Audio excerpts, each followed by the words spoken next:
કચ્છનું બોર્ડર વિસ્તારમાં surprise checking. ગુજરાતની જોડતી તમામ આંતરરાજ્ય બોર્ડર પર હાઈ એલર્ટ। શામળાજીની આંતરરાજ્ય બોર્ડર પર પોલીસનો મોટો કાફલો તૈનાત। જિલ્લા એલસીબી શામળાજી પોલીસની કડક વાહન તપાસ।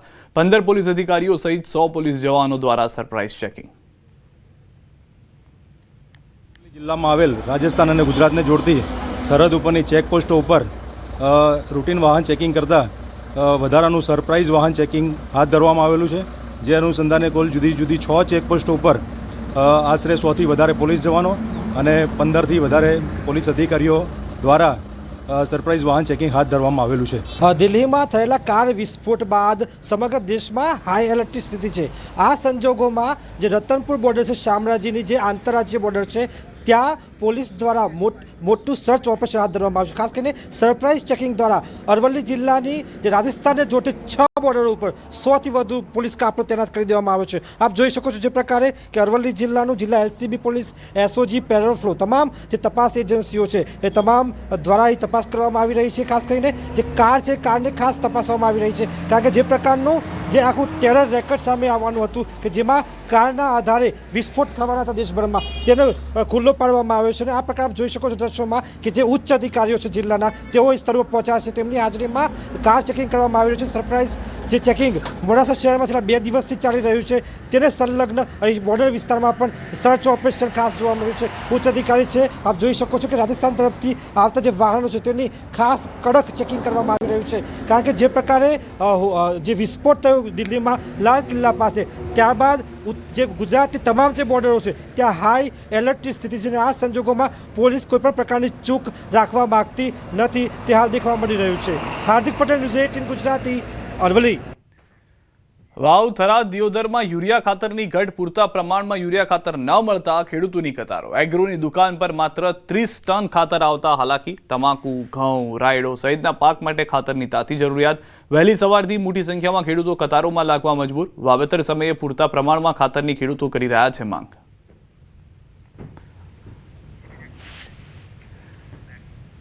જૂનાગઢમાં આવેલી ડોક્ટર બાબા સાહેબ આંબેડકર સરકારી કન્યા છાત્રાલયની હોસ્ટેલમાં ચાલતી લાલિયાવાડીનો પર્દાફાશ થયો। વિદ્યાર્થીનીઓ છેલ્લા ઘણા સમયથી અશુદ્ધ ભોજન આરોગતી હોવાનું સામે આવ્યું।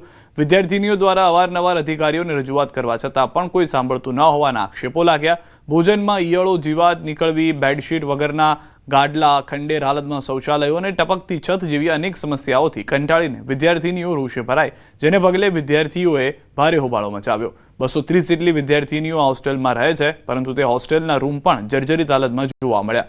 વિદ્યાર્થીનીઓએ હંગામા મચાવતા સમાજ કલ્યાણ અધિકારી સહિતનો સ્થળ પર દોડી આવ્યા અને મામલો શાંત પાડવાનો પ્રયાસ કર્યો।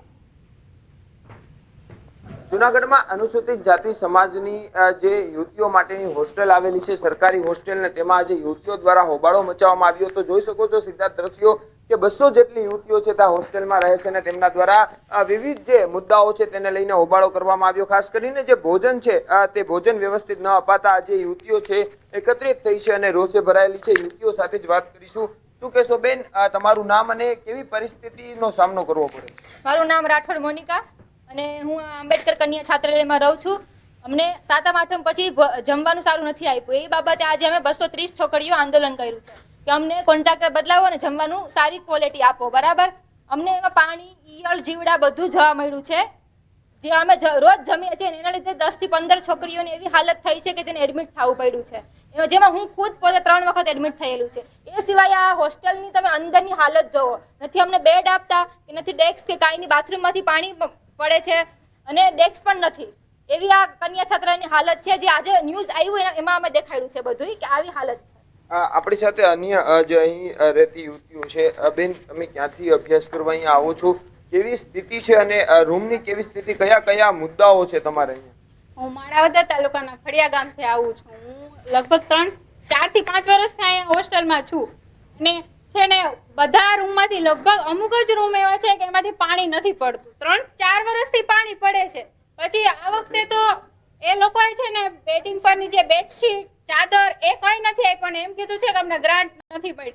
દર વર્ષે એ લોકો સરે અમને એમ કીધું કે તમને રિનોવેશનની ગ્રાન્ટ મળે છે, તો આ રૂમમાંથી જાય છે કે ગર્લ્સ હોસ્ટેલ છે તો સર સામાન રાખવાની ને બધી વ્યવસ્થા હોવી જોઈએ। અમે ક્યાંથી આવીએ? ખાલી 10 જોડી કપડા રાખવા માટે એક બેગ તો જોઈએ કે ન જોઈએ? તો એના માટે બી સુવિધા નથી। આ જાડી વોલ જોયો એમાં ક્યાંય રાખવાનું છે, ખાલી સુવાની જ એક વસ્તુ છે, બેડિંગ સિવાય કઈ છે જ નહીં. તો આ રીતે વિવિધ માંગણીઓને લઈને આજે જે યુવતીઓ છે તેમના દ્વારા હોબાળો મચાવવામાં આવ્યો હતો. બીજી તરફ હું રૂમના જે દ્રશ્યો બતાડવાના પ્રયાસ કરીશ કે જે યુવતીઓને સાથે રાખીને આપણે તેમના રૂમમાં જશું, કારણ કે યુવતીઓ છે તેમનો રૂમ છે એટલા માટે કે રૂમની સ્થિતિ શું છે. જો આ પહેલા જે દરવાજો છે આ તૂટી ગયો છે એટલે અહીંયા સાંધા મારવામાં આવ્યા છે. બીજી તરફ જે સામેની જે દિવાલ છે તે જોઈ શકો છો કે ભેજ આવે છે, છતાં પણ યુવતીઓ મજબૂરીના કારણે અહીં રહે છે.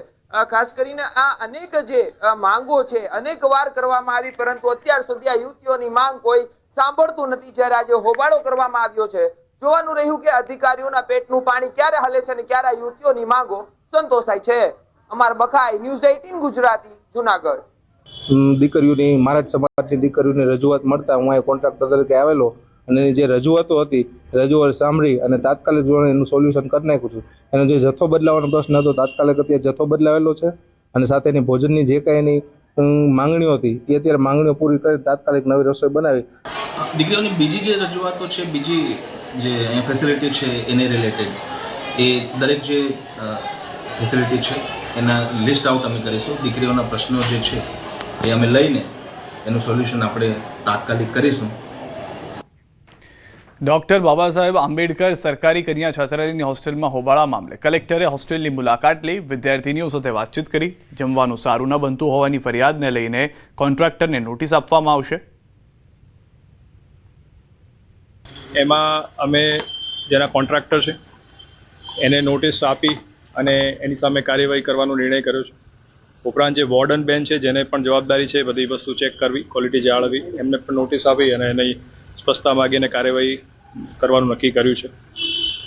સાથે સાથે અત્યારે આ હોસ્ટેલની જે મુલાકાત લીધી અને જે દીકરીઓ છે એમની સાથે વાતચીત કરી તો નક્કી એવું કર્યું છે કે જ્યારે પણ સીધો સામાન હોસ્ટેલમાં આવે જે જમવાનું બનાવવા માટે વપરાય તો એના માટે એક દીકરીઓમાંથી જે કમિટી બનાવશું કે જ્યારે આ સામાન આવે ત્યારે ચેક કરશે અને રિપોર્ટ આપશે.